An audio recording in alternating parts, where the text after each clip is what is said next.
Long, long ago, there was a great thief. He lived in a land where the light did not shine, where all suffered in the darkness. People call me... Sorry, Kaya. Directly into the microphone, please. Otherwise your voice'll, you know. Okay. They call me the Dagger Bandit, but no one sees that I rob the rich and give to the poor.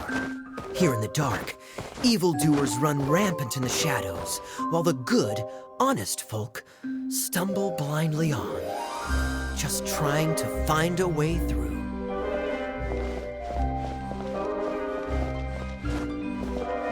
As the bandit brooded, suddenly the world was inexplicably changed as a single star appeared on the horizon and flew across the sky. Traveler, stomp on that movement mechanism in front of you.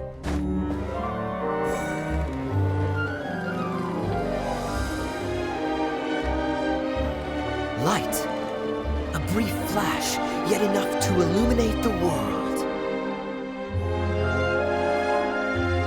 Find the source of that light, I can shine it into the darkness, and the people will suffer in blindness no longer.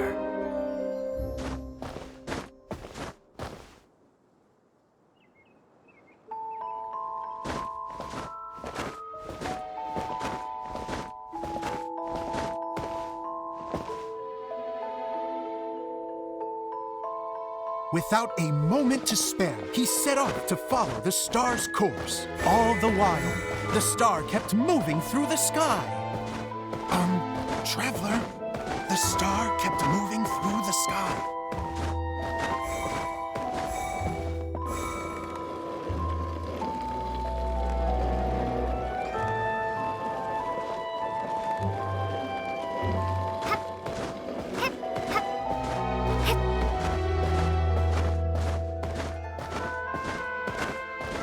Looks like I have to go through the desert. This could get dangerous. If everything he'd heard was to be believed, the desert ahead was a no-man's land filled with horrors. Worse still, the star had landed in the most difficult-to-reach location, surrounded by sheer cliffs. But he was determined to press onward. I've come this far, and I'm not about to turn back now. The Dagger Bandit trekked deep into the desert wasteland. Yet when he finally arrived at his destination, he found not a fallen star, but a young girl, dressed in white. How strange. I'm positive this is where the star landed. Young lady, do you know where the light has gone?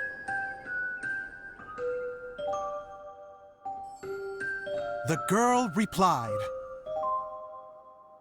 "Traveler from afar, the light you seek is only a bottled flame.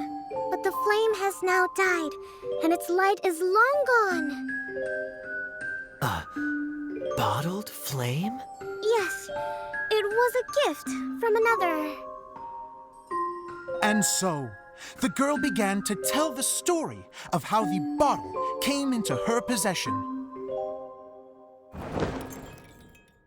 The girl hailed from a kingdom that sat atop the waterfalls. But when the reigning dynasty fell and a new one seized power, she and her people fled for their lives. A thick fog began to fill the air as she made her way through the forest, and dense thickets tried to block her path. There is a mechanism down there that you can press to retract the thicket board below the stage.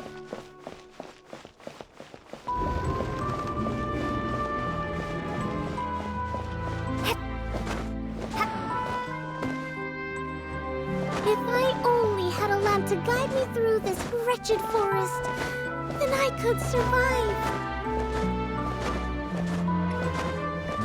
With scratches covering her arms and legs, the girl pressed through the pain and made her way forward. The road ahead was arduous, but she was determined to press onward. I've come this far, and I'm not about to turn back now.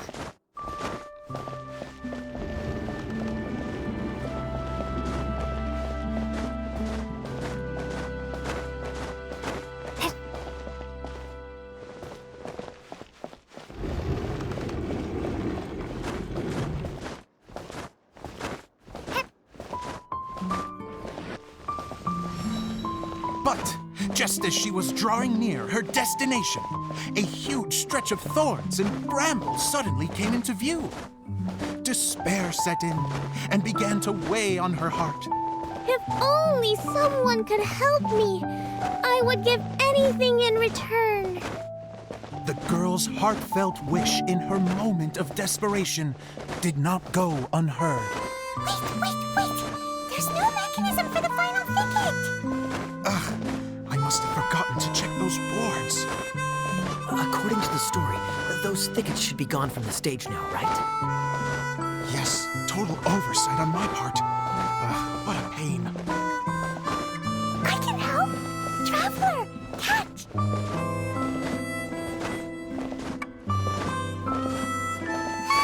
It's a Jumpy Dumpty!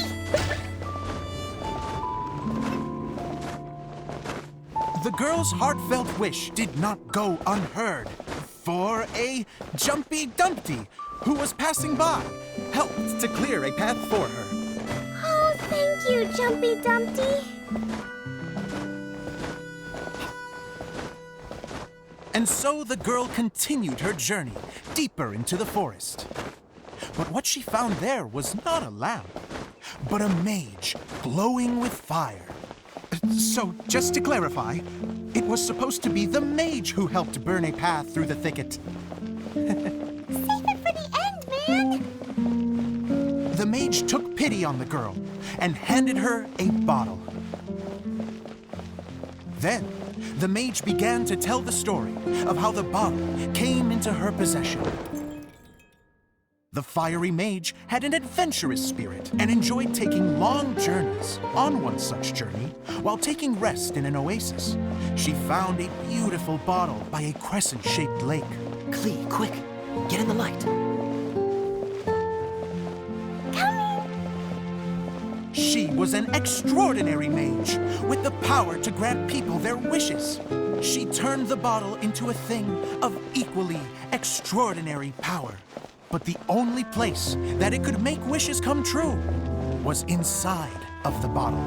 Oh me, oh my! Look at this wonderful bottle of mine! It could make a fine toy.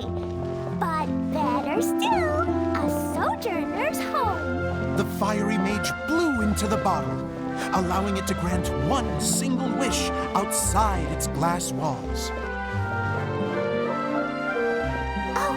Am I supposed to blow into it? Wow, it lit up! A flame was kindled within the bottle, and it began to glow a fiery red, just like the mage herself.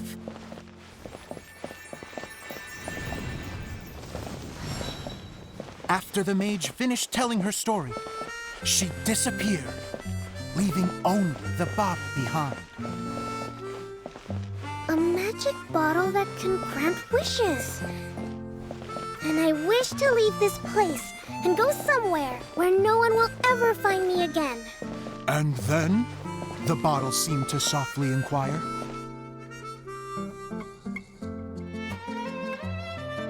I don't know. The flame in the bottle faded as the girl's single wish was granted, and she found herself in the middle of the desert, far away, where no one could ever find her.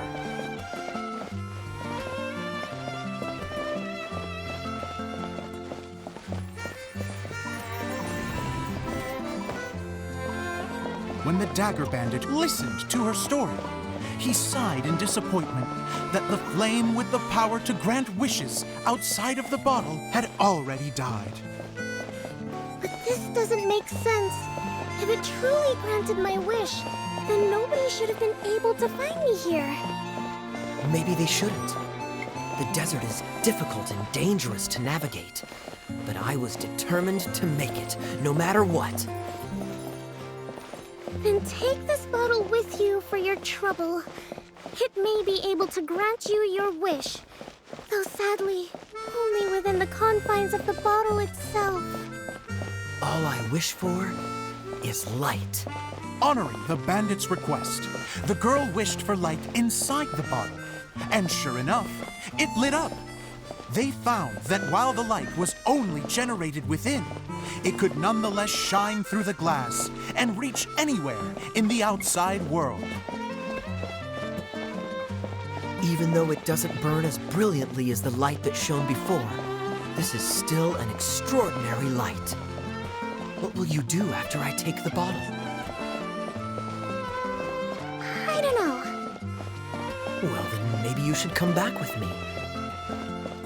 With no reason to refuse, the girl accompanied the Dagger Bandit back to the land where the light did not shine. They brought light to that place, and the darkness was dispersed, and they lived happily ever after.